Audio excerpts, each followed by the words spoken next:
Hi guys, so some of you may have noticed the title of this series and possibly think that I've gone completely off my rocker. So let me tell you what the 12 months of Christmas is all about.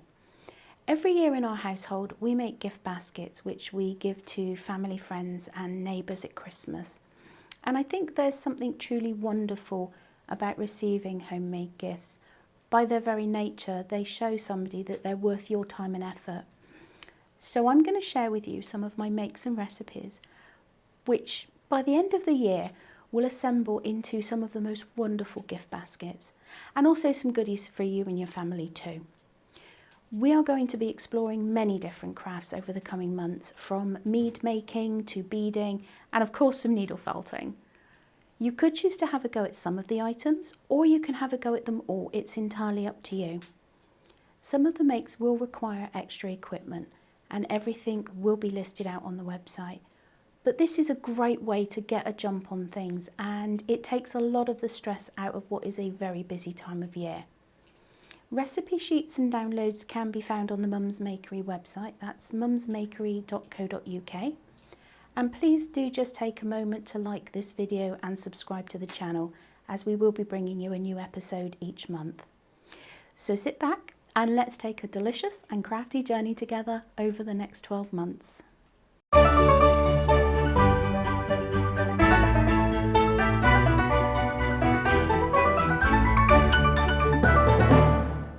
Hi guys, and welcome back to my kitchen for another episode of the 12 months of Christmas. So in this episode today we're going to be making chutney. So this is definitely around the time of the year that I start making chutneys, and I'm going to share with you an Indian spiced courgette chutney. I have been making it for years, and it is really good with a nice sort of pork pie or something like that. And because it's an Indian spiced one, it's something a little bit different compared to all of the other sort of Christmassy based chutneys that there are out there around that time of year. So I tend to make up quite large batches. I'm going to show you a single batch, but obviously you can scale the recipes up and down to suit whatever it is that you're going to be making. And I will obviously give you a jar count at the end of the program so that you know how much of the actual chutney we've got out of one batch. So for this recipe you're going to need 1 kilogram of courgettes, 2 tablespoons of salt, 2 onions, some root ginger. Now I'm going to be using ginger puree because I prefer it, but you can use whatever ginger you want. You can have a chili, is an option if you want your chutney to be a little bit more spicy. I'm not going to put a chili in mine. You want 6 cloves of garlic, 100 ml of sunflower oil, 2 tablespoons of black mustard seeds, 1 tablespoon of coriander seeds, 1 tablespoon of turmeric, 1 tablespoon of cumin, 300 ml of cider vinegar, and 225 grams of demerara sugar. So the first thing we're going to do is chop up our courgettes, and we want to chop them up into around about a centimetre cube. And this is how I chop my courgettes because they can be quite sizable. Just take off the ends, and then I generally cut it in half and then slice down the middle so they're roughly in half again. And then I cut around 1 centimetre slices like that all the way through. Now, depending on how big your courgettes are, you may be able to just chop them up that way as well, but I'm never that lucky.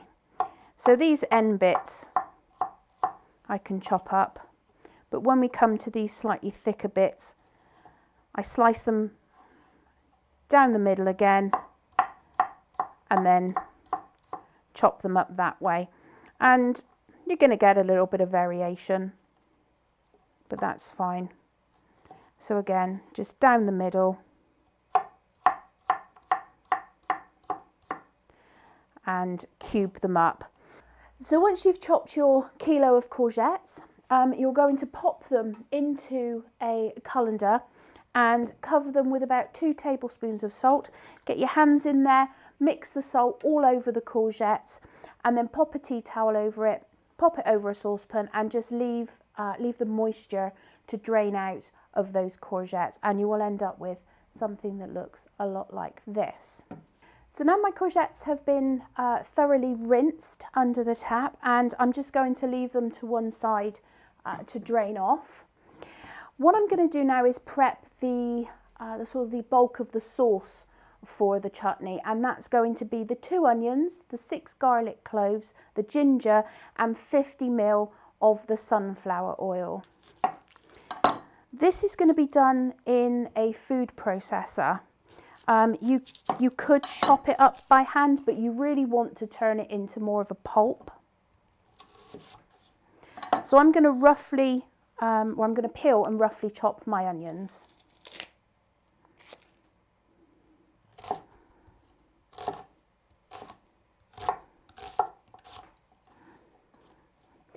So I've chopped both of my onions, and I'm just going to pop these into the food processor. Once my onions are in, I'm just going to lightly chop up a bit of this garlic. Like I said, there's 6 cloves here. And the processor is going to do most of the work. Now, you'd also, if you're going to use a chilli, you would add a chilli in at this point as well. So added in my ginger puree, and you'd probably want maybe an inch of root ginger. Again, roughly chop it up and pop it in. I prefer to use puree, but it's entirely up to you. Then you're just going to finish that off with half of your oil. So 50 ml of oil into the food processor, and now I've got my blade attachment, and I'm going to pulse that now until it's like a puree.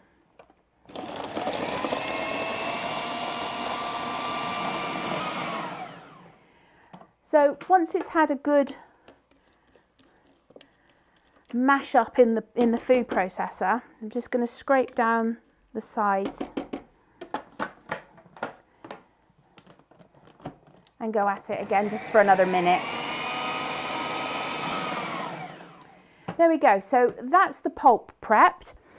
Now we can start the actual cooking part. So what we're going to do now is just get everything in the pan. And we're going to start with the 50 ml of oil and just get that warmed up. And then we're going to add in the 2 tablespoons of black mustard seeds and the 1 tablespoon of coriander seeds. And what we're going to do is just let that oil heat up, let those seeds infuse until they start popping.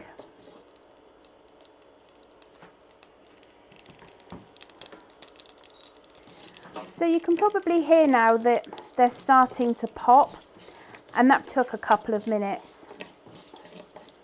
Keep them moving. I've turned my heat down,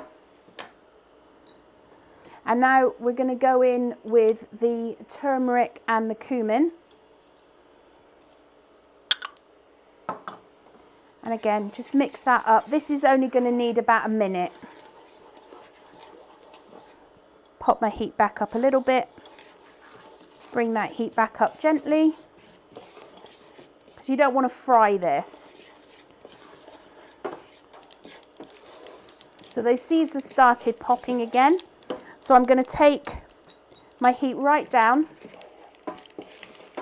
And next we're going to go in with the contents of the food processor.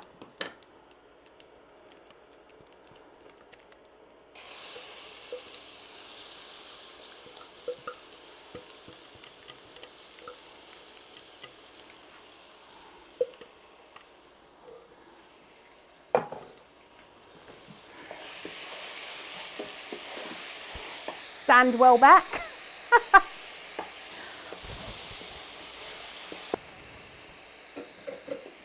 I'm going to bring my heat back up again now, so we start hearing that sizzle. So once that's all back up to temperature and it's sizzling away, we're going to go in with the cider vinegar.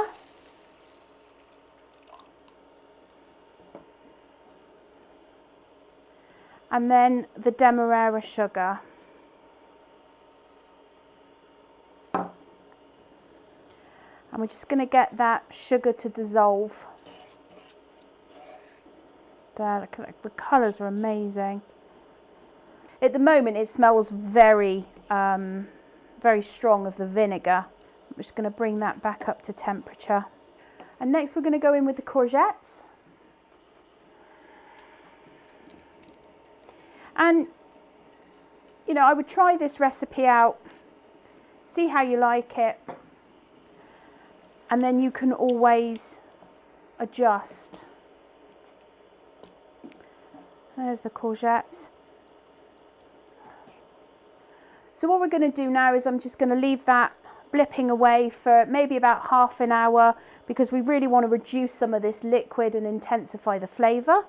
So as you can see, it's had about 25, nearly 30 minutes, and everything is a lot thicker. The sauce is reduced, and that is absolutely perfect for potting up. So I'm going to turn my hob off. I'm just going to leave that to one side whilst I sterilise all of my jars. Now what I'm going to do is just insert a little video here that I've already made on how to sterilise jars. So that saves me from doing it in sort of every episode. So with many of the sort of jams, chutneys and things like that, you're going to need to sterilise your jars. Now there are lots of different ways to sterilise. This is how I do it, and it has seen me good for the X number of years that I've been doing jams and chutneys. Obviously, if you've got a way that you do it, stick to what you know. But what I'm going to do is I'm going to film this as sort of its own individual thing, and then simply insert it into the various other episodes which require sterilisation of jars and bottles and things. So what I start by doing is boiling my kettle, and obviously this is for jams and chutneys. And what I'm going to do is I'm going to sterilise the lids in a glass bowl in boiling water. Now these lids do have a tendency to float.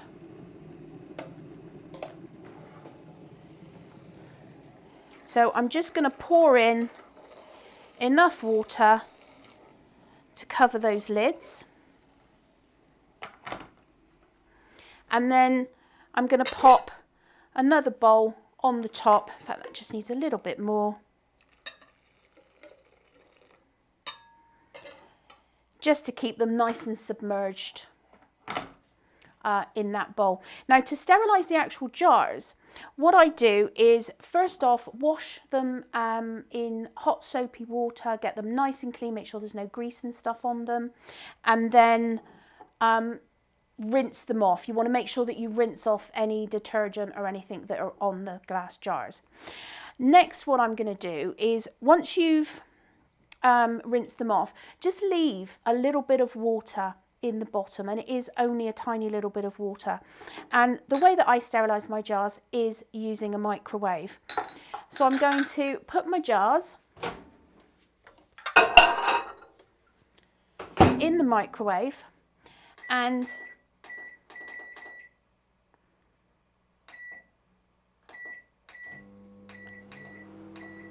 I'm going to microwave them for 2 minutes, maybe a minute and a half. It depends how many jars you're doing. I'm doing 4 jars, and I tend to find that 2 minutes in the microwave on 800 watt is more than enough. Now obviously they're going to be very hot when they come out of that. If you're putting something in your jam jars that is hot, like a chutney or a jam that you've just freshly made, then you can absolutely have the jars hot when you put your contents in them. But if you're doing something like the Christmas mints where it's cold, you want to sterilize your jars and just leave them to cool down until they are at room temperature, and they're not going to cause any of the contents to actually start cooking by the temperature of the jar. So there we go. My jars are really hot and steamy in the microwave, so I'm just going to give them a minute, and then obviously I'm going to get them out using a towel or oven gloves. If you do have any excess water left in the jar, then just tip it out. But you can, those jars are very, very hot now, and they're nicely sterilised. Okay. So these are all really nice and hot. As I said before, if you're going to put something cold in them, then let them cool down at air temperature. And then if you're going to put something hot in, then you are pretty much good to go. That is how I sterilise my jars and my lids. The lids have been submerged in boiling water for a few minutes now, so they are absolutely good to go. Just get them out with the tongs, shake any excess water off, and you'll be able to use them for whatever you are putting in your jars. So that's how I do it. Obviously, if you have a way of sterilising your own jars, then that is entirely up to you. But what I'm going to do now is start potting this up into these jars, and these jars are hot, and they can be hot because what's going in them is also hot. And if you have a look at this sauce, you can see that it's really nice and thick now. You're going to need to grab yourself a ladle. I'm going to be using my jam funnel, and this is very, very good for jams and chutneys, because it's got that nice wide neck. Okay, so when dealing with hot contents, get yourself a ladle full of that lovely chutney. I give it a little shake just to get everything down in. Little bit of a top up. And there we go. Nice hot lid. Very, very hot. Get that on, and then grab yourself a towel. Get that lid on nice and tight, and then upside down, back up right again, and that will sort of sear the inside of the lid as well. So I'm going to go ahead and pot up the rest of this chutney into the jars, and we'll come back and see how many we've got. So there we go. I have jarred up all of my hot Indian spice courgette chutney, and this is a great time of year to make chutneys, because they've got a lot of months to mature in the jar and really improve and fill out those flavors. So I got 4 and very close 5 jars out of what I made, and so if you sort of on this size jar, roughly you'll get a good 4 and you'll get an almost 5. I'm going to have to make a few more batches of these. I usually triple what I've made for you today to make up some for the pantry, and also some for my Christmas gift baskets. But that's about what you will get out of it. So you can scale the recipe up or down depending on what you want to do. And of course, when you come to put these in your gift baskets, and we will be doing an episode at some point, which is going to be based about all of the different ways that you can present the things in your gift basket. So there's going to be lots of, sort of gift wrapping ideas and stuff like that. That's going to be an episode coming out at some point. I'm not sure which month that's going to be in. So thank you very much for choosing to spend your time with me this afternoon, this evening, or this morning, whenever you decided to watch. I hope that it has been informative, and I hope you've had fun with it. Please do let me know how you get on with the recipe, or indeed if you changed anything. I'd love to hear your variations on it. It would be good to try out some variations myself. So thank you once again, and I will see you in the next show.